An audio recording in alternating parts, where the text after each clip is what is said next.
Nehemiah, chapter 1. Nehemiah's prayer. The words of Nehemiah, son of Hakaliah.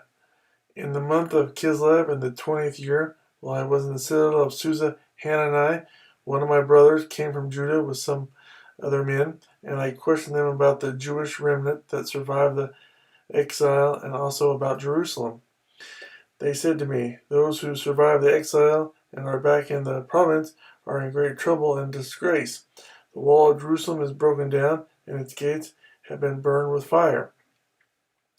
When I heard these things, I sat down and wept. For some days I mourned and fasted and prayed before the God of heaven. Then I said, "O Lord, God of heaven, the great and awesome God, who keeps his covenant of love with those who love him and obey his commands, let your ear be attentive and your eyes open to hear the prayer your servant is praying before you day and night for your servants, the people of Israel.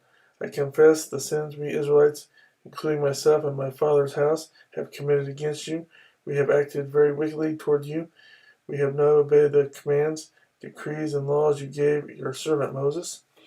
Remember the instructions you gave your servant Moses, saying, 'If you are unfaithful, I will scatter you among the nations.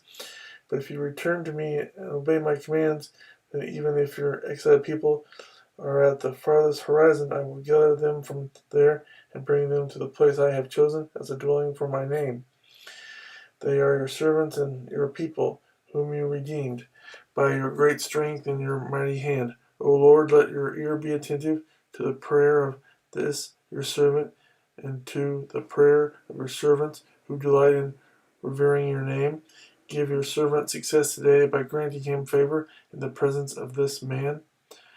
I was kept bearer to the king.